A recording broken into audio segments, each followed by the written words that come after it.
깨달음을 딱 정하는 순간 그만큼까지만 간다. 깨달음에 대해선 수행단체나 사람마다 말이 다릅니다. 겉으로는 비슷해 보여도 깊이 들어가면 내용이 꽤 달라지기도 합니다. 여기서 문제가 생깁니다.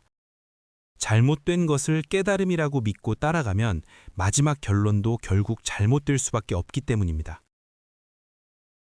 그래서 나는 깨달음이 무엇인가 만큼이나 무엇을 깨달음이라고 착각하는가를 먼저 점검해야 한다고 봅니다. 첫 번째 오해. 무아가 곧 진하다. 많은 사람들이 무아가 진리다라고 말합니다. 그런데 여기서 한 번만 더 묻겠습니다. 무란 대체 무엇인가? 보통은 이렇게 말합니다. 내가 없어지는 체험이다. 나라는 느낌이 사라진 경지다. 좋습니다. 그런데 그 다음 질문이 치명적입니다. 내가 없어졌다는 것을 누가 아는가? 만약 없어졌다는 걸 안다면 그걸 알아차리는 무언가는 남아있다는 뜻입니다. 즉, 무아 체험은 있을 수 있지만 무아가 최종 실체, 진화라고 못 박는 순간 논리가 꼬입니다. 그래서 더 정확히 말하면 이렇게 됩니다. 무아가 진화가 아니라 무아를 체험하고 알아차리는 내 안의 그 무엇이 진화다. 또 한 가지 중요한 포인트가 있습니다. 무아는 유아와 짝을 이루는 상대적 표현입니다. 무아만 딱 있다라고 말하는 순간 그건 이미 무가 아니라 무라는 느낌, 인식이 있는 유가 됩니다. 결론, 무아가 진화가 아니라 무와 유아를 만들어내고 인식하는 근원 자리가 핵심이다. 두 번째 오해, 우주가 곧 진하다. 이번은 이런 주장입니다. 우주가 곧 참나, 진하다. 그런데 여기서도 질문 하나. 당신이 말하는 우주는 무엇인가? 많은 사람은 우주를 무한히 큰 공간, 끝없이 펼쳐진 허공으로 떠올립니다. 하지만 만약 우주를 그저 끝없는 공간으로만 잡으면 그건 결국 공간 경험, 3차원 개념 안에 갇히게 됩니다. 즉, 그것은 특정 경험 틀에 머물 수도 있고 심지어 부정적으로 보면 끝없는 감옥, 무간지옥처럼 될 수도 있습니다. 여기서 결정적인 반문이 등장합니다. 과학자들은 태초의 우주는 한 점이었다고도 말한다. 그렇다면 그 한 점은 우주가 아닌가? 즉, 우주를 큰 공간으로만 규정하면 시작의 동인을 설명하지 못합니다. 그래서 내가 말하는 결론은 이겁니다. 진짜 우주는 크기가 아니라 만물의 근원 자리다. 그래서 우주는 크고 작음과 상관이 없고 한 알의 밀알 속에도 우주가 있으며 한 방울의 물과 바다의 물이 둘 다 물, H2O이듯 모든 존재가 본성상 우주 아닌 것이 없다. 결론, 우주를 거대한 공간으로 착각하지 말라. 우주는 근원이며 크기와 상관없이 모든 존재가 곧 우주다. 세 번째 오해, 생사이려한 마음 상태가 곧 깨달음이다. 이 오해는 이렇게 생겼습니다. 죽음이 와도 흔들리지 않으면 깨달은 것 아닌가? 생과 사가 하나처럼 느껴지면 진리 아닌가? 그런데 반례는 즉시 나옵니다.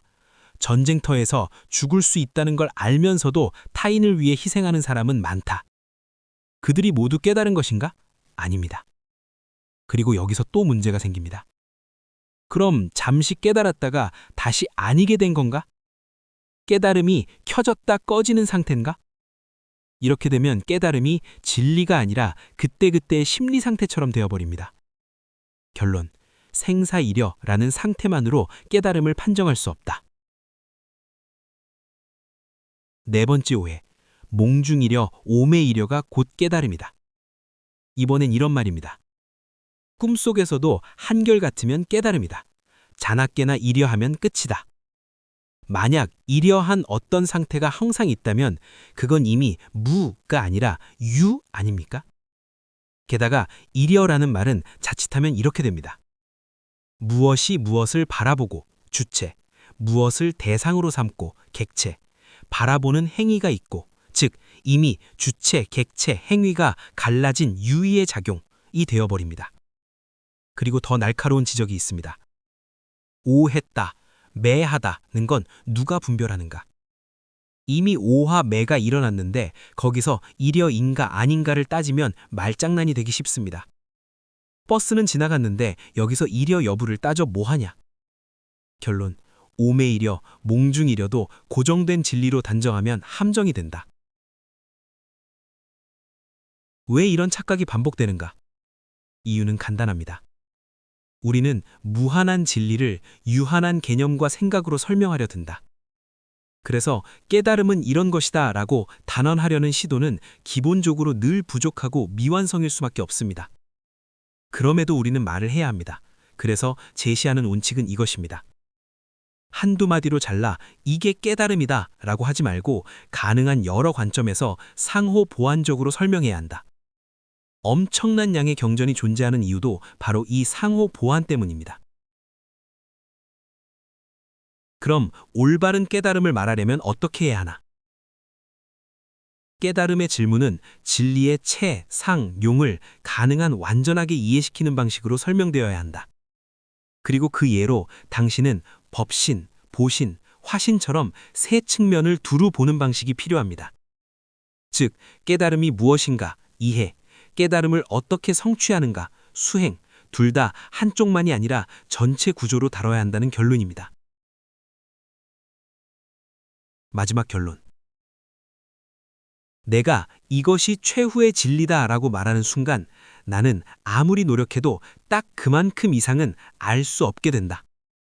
그래서 올바른 깨달음의 마음 상태란 깨달음을 함부로 단정하지 않고 스스로를 무한 가능성으로 열어두며 여러 관점을 통해 계속 보완해가는 태도, 바로 이것이라고 말할 수 있습니다.